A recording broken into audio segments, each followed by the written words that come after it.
현재가 일시적 반등인지 추세적 상승인지 이거는 과거에 제가 이제 적었던 내용인데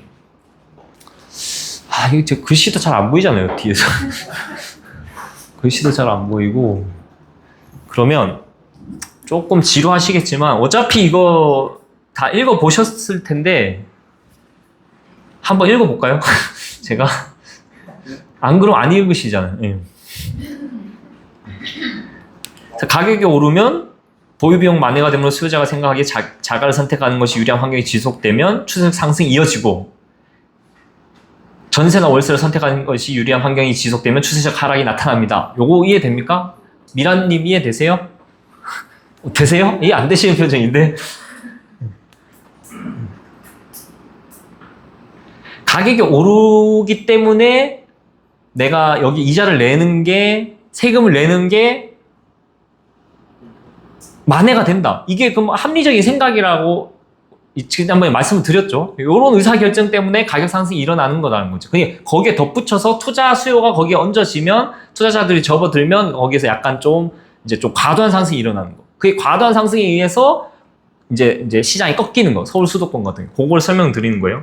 그러면 전세나 월세나 선택하는 것이 유리하다고 이제 생각이 들면, 그런 환경이 지속되면, 전세자금 대출 너무 싸게 잘해주니까 나 전세만 살래. 이게 정상적이잖아요. 예. 그걸 말씀드리는 거예요. 근데 언제 사람들이, 아까 말씀드렸다시피 언제 사람들이 비용만 생각하면서 사냐는 거지. 매가 오르는 걸 생각하지 않고 하락기 때만 그렇게 생각하잖아요. 하락기 때. 그게 핵심이라는 거예요. 하락기 때만 사람들은 비용 위주의 선택을 하는 거고, 상승기 때는 무슨 선택을 해요? 비용 플러스 상승까지 고려를 한다는 거예요. 그럼 어떻게 하면 비용만 생각하게끔 할 수 있냐는 거지, 사람들한테.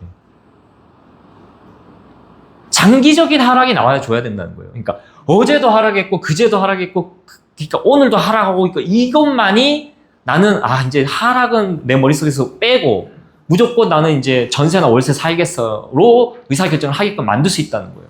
그럼 지금 같은 상황에서 이게 하락으로 접어들 수 있겠다라고 판단을 해가지고 이 장을 꺾을 수 있겠냐는 거죠. 쉽지 않다는 거예요.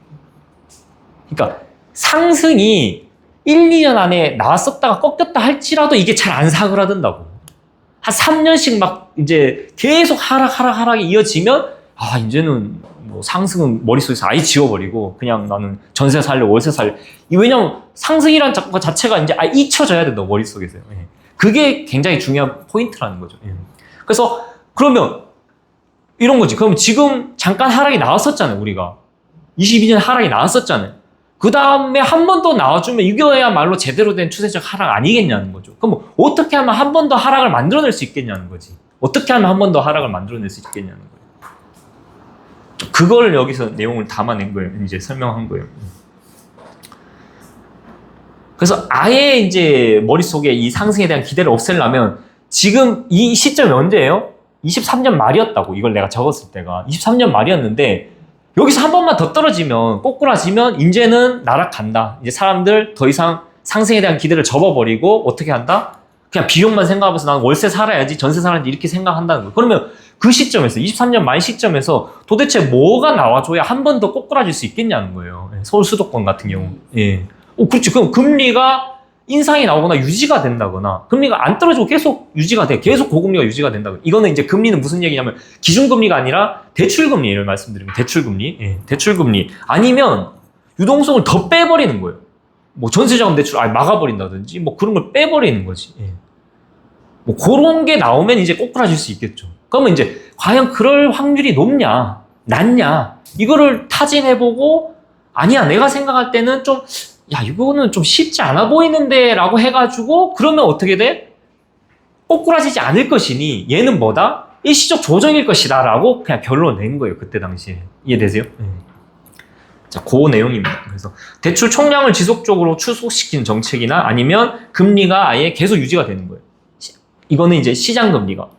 근데 시장금리 같은 경우는 뭐 금리가 인하가 된다 할지라도 정부에서 인위적으로 정책자금 대출을 아예 다 없애버리고, 그 다음에 금리는 내려갔지만 원리금 상한을 더 강화시켜가지고 뭐 주담대를 뭐 10년으로 줄여버린다든지 막 이런 인위적으로 해가지고 그거를 이제 부담금을 높여가지고 좀 들어오는 유동성을 막을 수는 있겠죠. 예. 그렇지만 그럴 정책을 펴낼 확률이 높냐 낮냐를 이제 계속 머릿속으로 생각을 해본다는 거예요.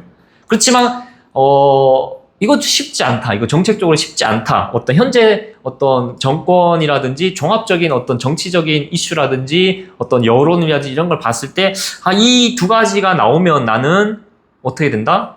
그러니까 대출 총량을 줄이는 정책이라거나 아니면 고금리가 더 유지가 되는 거예요. 지금 22년부터 23년 말까지 한 2년 가까이 고금리가 유지가 됐는데 여기서 한 1년 이상, 그러니까 총 3년 정도 계속 고금리가 유지해. 시장금리가 떨어지지 않고 고금리가 계속 유지가 되면 이거는 쉽지 않을 것 같다라고 이제 그때 생각을 했던 거죠.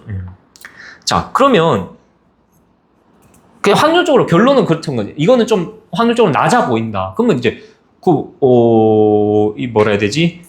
여기서 이제 추가적으로 설명한 게 왜 그 대출을 줄여버리면 하락이 나오냐는 거를 이제 여기서 좀 설명을 자세하게 해놓은 게 뭐냐면, 대출을 이제 만기가 됐는데 막 갚으래 그래. 갚아야 연장을 해줄게. 뭐 사업자 대출이라든지 이런 거 아니면 요런 상황이 발생을 했다 그럴게요. 근데 갚을 돈이 없어. 그럼 내 걸 물건 던져. 매가가 떨어져. KBC가 낮아져. 또 옆 사람한테 KBC가 낮아졌으니까 은행이 너 연장하려면 또 돈을 갚으래. 시세가 낮아졌지 않냐. 또 갚으래. 이게 연쇄적으로 일어나면서 이제 계속 하락 일로로 가는 걸 말씀드린 거고, 그 다음에 전세 자금이 이제 전세 자금 이건 뭐지? 역전세인데?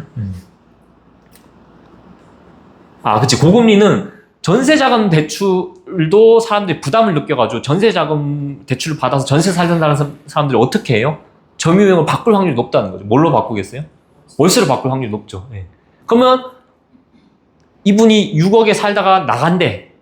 다시 새롭게 들어오려고 했더니 4억 5천이래. 그럼 어떻게 해? 나는 괜찮아. 나는 6억 있어. 근데 옆집이 없는 거야. 6억이 없는 거야.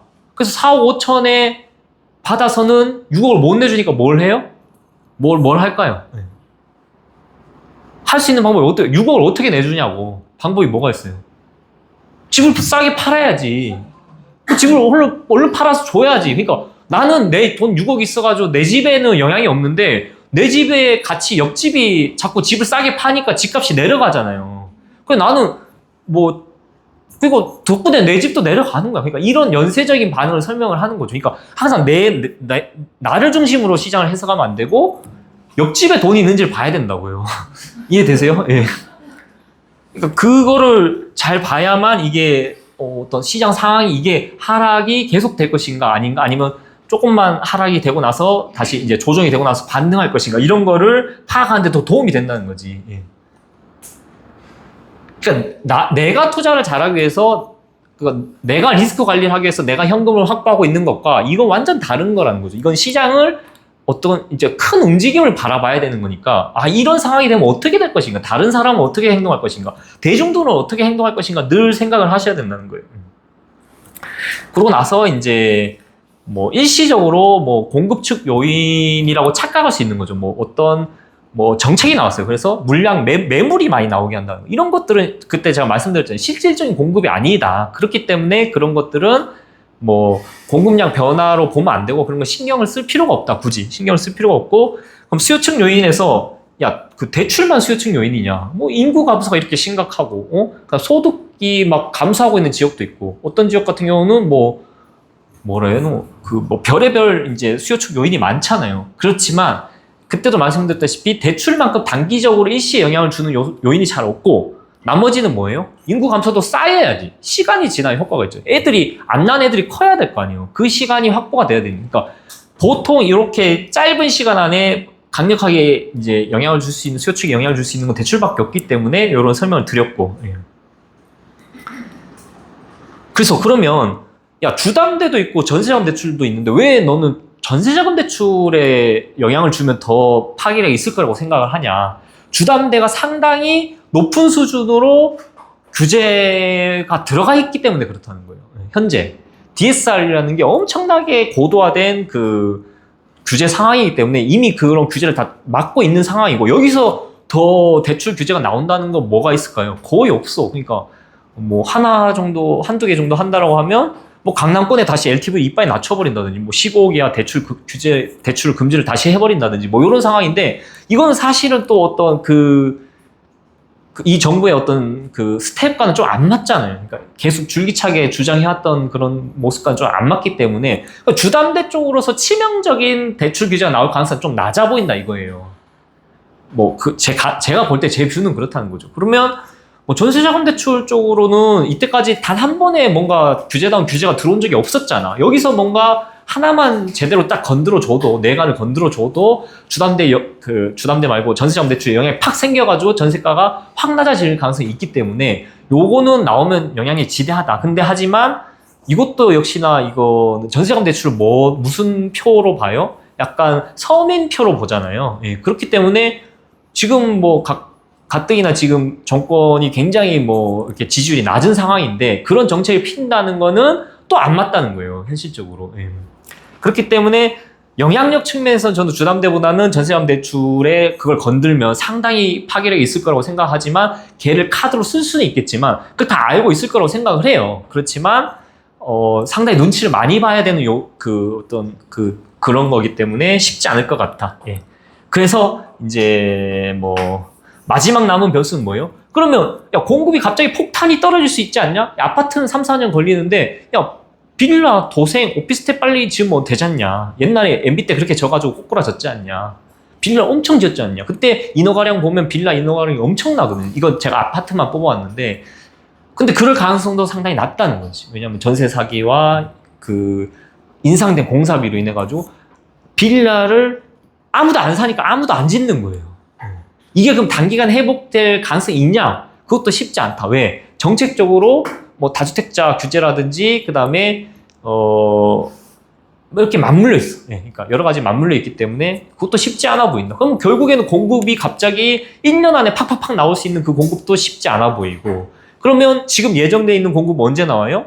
3년 있다가 나올 것이고 그렇잖아요. 그러면 3년 안에 뭐 공급은 볼 필요가 있어요, 없어요? 요인으로 없잖아. 그냥 공급은 상수잖아요. 그러니까 공급 쪽에서 무슨 변수가 생겨가지고 이게 추가 하락을 일으킬 가능성이 있냐 없냐라고 봤을 때 저는 그건 아예 볼 필요가 없다라고 생각을 하는 거죠. 아까 제가 말씀드린 그 근거를 논리로. 예. 그러면 이제 남은 건 수요 측인데 수요 측에서 아까 설명한 거 두 가지인데 그럼 얘들의 확률은 얼마나 될 것인가? 로 봤지만 그때 당시에 높지 않다라고 생각했기 때문에 이거는 그냥 일시적 조정이 아니겠냐. 그러고 나서 회복되지 않겠냐라고 결론을 내고 그거에 대한 근거가 뭐 자, 길게 보면 뭐 1번, 2번, 3번, 4번 이렇게 뭐 많이 나와 있죠. 나와 있는데 이거는 한번 읽어 보시고 그렇다고 또 이제 마지막 변수가 있는데 일시적 조정이 아니라 갑자기 폭발적인 상승세로 갈 수 있는 뭐 변수가 한 가지 있다라고 하면 취득세를 갑자기 풀어줘가지고 요게 그냥 매가를 또 끄집어 올려가지고 전세가는 안 올라가는데 매가를 또 끄집어 올려가지고 빨리 그러니까 정상적으로 이제 다시 상승이 시작된다라고 요런 스피드로 갈 건데 또 취득세가 풀려가지고 또 이렇게 가가지고 빨리 더 꼬꾸라지는 제대로 된 이제 제대로 된 이게 이제 반등인데 반등이 엄청 세게 나오고 하락도 진짜 제대로 나올 수 있는 요런 거의 가능성도 있지만 이것도 쉽지 않잖아요. 취득세 풀어준다는 게 쉬운 게 아니잖아요. 그렇기 때문에 일단은 염두는 해도 돼 쉽진 않다라고 말씀을 드린 거죠. 그리고 아까 말씀드린 전세가의 그 전세가율이 높기 때문에 이 상승과 하락의 주기가 짧아지는 이런 현상이 나온다라고 하면 오히려 투자 관점에서 쉬워요, 어려워요? 장기 보유한 사람은 쉽지만 투자로 이렇게 사고 팔고 하는 사람은 굉장히 더 어려워요. 그러면 투자가 더 어려워요. 팔고 나면 이불 튀기고 잘 못 팔면 물리고 몇 년 물리고 막 이런 그런 굉장히 어려운 상황이 생기기 때문에 그것도 좀 생각을 해야 되고 자 그러면 이제 3기 때 24년 4월에 다시 이제 추가된 내용인데 지금이 이제 그때 당시에 이제 23년 11월에 그때 말씀드린 내용은 이거죠. 지금 그때 당시로 이거는 조정이니까 좀 있으면 반등할 것이다. 그리고 다시 상승할 것이다 라고 결론을 냈던 것이고 23년 4월에는 이거 이상하다. 왜 전세가가 오르고 있는데 매가 오르는 시간이 이렇게 길어지지? 왜 이렇게 길어지지? 이거는 이렇게 전세가 올라오는데 이렇게 되는 거는 전형적인 추세적 하락기의 모습이잖아요. 그렇잖아요. 네, 제가 말씀드릴 때 이게 아주 정말 전세가 오르면 매가 바로 올라줘야 조정이잖아. 전세가 오르면 매가 좀 올라줘야 되잖아요. 이런 모습이 좀 나와줘야 되는데 왜 이게 자꾸 길어지지 했던 시기가 그 봄이었어요. 봄에서 이제 한 5월까지. 그 시기에 그러면서 이제 생각을 해본 거죠. 야, 이거 이제 과거랑 다르게 추세적 하락기가 기간이 좀 짧아진 거 아니야? 그래서 추세적 하락기라면 전세 상승은 나오고 있는데 매가는 못 오르는 시기가 한 1, 2년 지속됐는데 그게 한 3개월, 4개월, 5개월, 6개월 요 정도만 나오고 다시 이제 가더라도 이거를 앞선 하락이랑 합쳐가지고 한 2년 넘게 하락했으니까 이거 추세적 하락기로 봐야 되는 거 아닌가? 이런 막 이제 개인적인 생각이 계속 많았던 시기였어요. 그거 뭐 그냥 하락은 하락이고 상승은 상승이죠. 뭐 추세적 상승이냐 하락이냐 뭐 자꾸 뭐 구분하냐 이렇게 생각을 하시겠지만 저한테는 굉장히 중요한 거거든요. 왜냐하면 이게 뭐 이 다음 수업을 2강을 수업을 들어보면 아실 텐데 저한테 굉장히 중요한 내용이어가지고 그래서 이제 추세적 하락기와 일시적 조정기가 혼합된 느낌이다. 일시적 조정기처럼 기간은 좀 짧은데 이상하게 전세가가 상승하면서 매가가 못 오르는 것까지 그런 모습이 같이 나온다. 왜냐하면 추세적 하락기가 아닌 시기에 그런 모습이 나온 적이 과거엔 잘 없었어요. 굉장히 뭐 어떤 도시에 뭐 청주라든지 일부 도시에 몇 달씩 나오긴 했지만 그런 게 굉장히 드물었다고. 서울 수도권에서도 추세적 하락기가 아닌 시기에 이런 모습이 나온 거 굉장히 드물었단 말이에요. 그래서 이제 기간이 짧아진 추세적 하락기다라고 결론을 내리는 거예요. 저 혼자 또 기간이 짧아진 추세적 하락기다. 그 이유는 지역별 상승 시작 시기가 차별화가 예상된다. 이미 강남은 상승하고 있고 다른 데 상승을 하지 않고 있으니 지역별로 상승 시기가 차별화된 모습 우리 언제 봤죠? 2009년에 부산이 상승하고 2011년에 대구가 상승하고 이거 우리 봤잖아. 13년에 수도권 상승하고 야 이거 추세적 상승이 다시 시작되는 건데 그러면 뭐야? 앞선 하락은 이거 추세적 하락이네 라고 또 생각을 하는 거예요. 이해되세요? 네. 도시별로 상승 시작 시기가 이제 차별화가 예상이 되니까 야 이게 내가 조정이라고 봤는데 그냥 추세적 하락인 건가? 왜 이렇게 짧지? 이렇게 임팩트는 있는데 왜 이렇게 짧은 거야? 이러고 있었고 그 다음에 전세가가 상승하면서 매가가 하락하는 기간이 관찰되고 있는데 이것도 굉장히 좀 드문 케이스라는 거예요. 아까 설명했다시피 여기 강북구 케이스잖아요. 이것도 일시적 조정에서 나오는 모습이 아닌데 추세적 하락 이후에 추세적 상승에서 나오는 모습인데 왜 이렇게 기간은 짧은데 이런 모습이 나오지? 했던 시기였던 거죠. 근데 지금 이제 24년 8월이 돼가지고 제가 내린 결론은 이거죠. 그러니까